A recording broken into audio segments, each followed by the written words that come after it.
일부 여당 인사들은 김혜경 씨에 대한 사적 의전 논란을 제기한 제보자의 정치적 의도를 의심하기도 했는데요. 제가 봐도 이제 배 씨의 갑질은 맞는 것 같아요. 목소리 보면. 예. 근데 이 A 씨가 어떻게 들어왔느냐. 배 씨의 소개로 들어온 분입니다. 별정직 비서. 그러면 두 분이 친합 아닙니까? 근데 9개월 동안 일하면서 8개월 녹음했대요.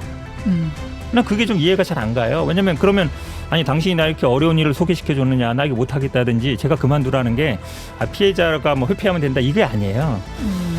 자기가 소개해서 들어갔는데 그 사람이 어떤 일을 시킨다고 해서 다 녹음해놓고 캡처해놨다가 지금 예를 들어서 이분이 공익 제보자라 그런다면 한 번에 다 공개하면 돼요. 한 번에 공개하는 것도 아니고 하나씩 공개하면서 저는 이게 그래서 약간 정치적인 목적도 있어 보인다는 거 생각하는 거예요.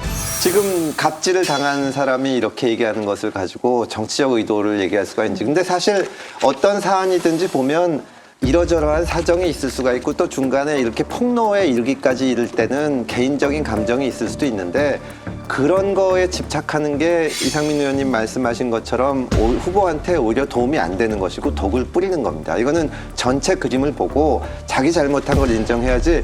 민주당이 참 안 좋은 모습을 보일 때 보면 분명히 누가 봐도 스스로 생각하기에도 잘못이 있는데 저쪽이 더 잘못했다. 아니면 이게 뭐 중간에 한 놈이 이런 거를 지적하는데 그게 지금 민주당이 어려워지는 가장 중요한 이유 중에 하나라고 생각합니다. 그 의도가 조금만 객관화를 시키면 자기 평가를 할 수 있거든요. 네. 그럼 이거를 빨리 인정하고 넘어가는 것이 본인한테도 이로운데 자꾸 아니라고 하고 상대가 더 잘못 있고 뭐 이렇게 되면 이제 오히려 판을 키우는 거죠. 좋든 나쁘든 예, 그 그렇죠. 경위가 어떻든 예.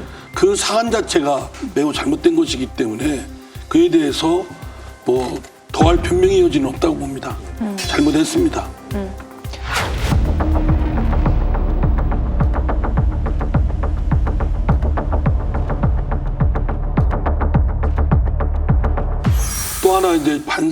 또 하나 이제 자아 반성을 좀 하면요. 민주당이 저희들이 이렇게 뭐 공격받거나 비판할 때 꼭 쓰는 말이 있습니다.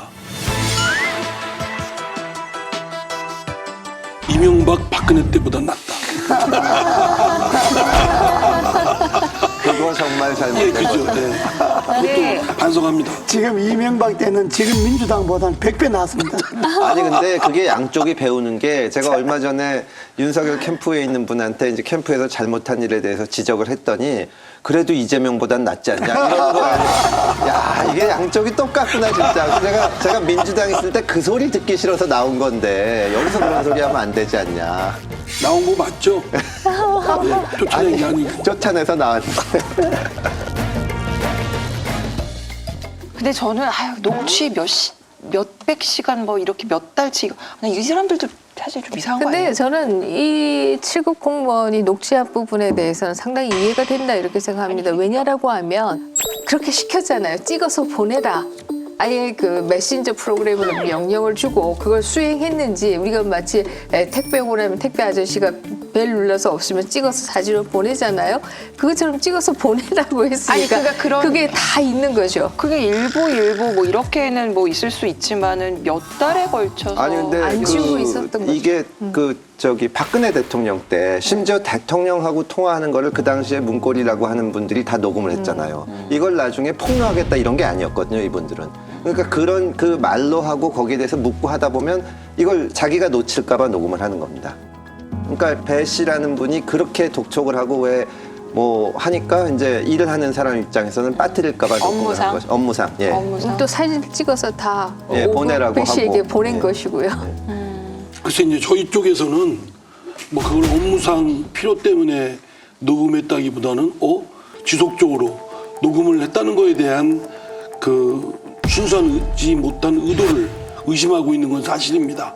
그러나 그건 그렇다 하더라도 그 문제와 이 사안에 김혜경 씨가 여러 의전에 문제가 있고 그런 한 행태에 대해서 잘못한 점은 그건 별도로 잘못한 것이죠. 그리고 녹음에 나오는 내용이 예. 그게 문제지.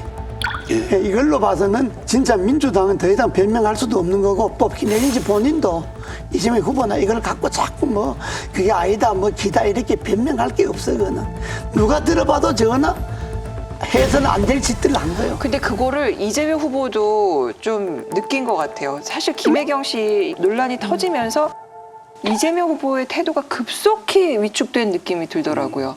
굉장히 좀 약간 의지를 했었나 봐요. 그런 부분에 있어서. 아니 그게 아니라도 네네. 자기 부인이 네네. 해야 돼서는 안 될 일들을 계속 한 것이 드러나 버리면 아무래도 남편으로서는 위축될 수밖에 없죠. 자기가 어디 가서 큰 소리 쳐도 당신 부인이 그런 짓 했는데 뭔 소리야, 당신 부인도 관리를 못하면서 이렇게 사람들이 자기인데 이야기할 것 같은 느낌을 받거든요. 그러니까 자연적으로 이재명 후보는 위축이 되지요.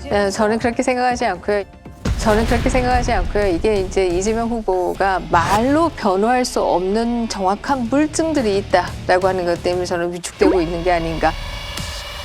예를 든다라고 하면 토론회에서 윤석열 후보가 2017년에는 재벌 해체를 주장하지 않았느냐라고 얘기를 하니까 나는 재벌 해체를 주장한 것이 아니라 재벌 체계의 해체를 주장했다.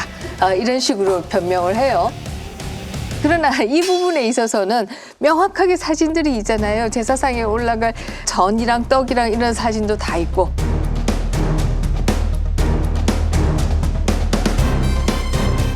화장품을 옮겨 담고는 사진을 찍어서 보내고 뭐 이런 것들이 다 있기 때문에 이것은 어떻게 말로 변명할 수가 없는 상황이다.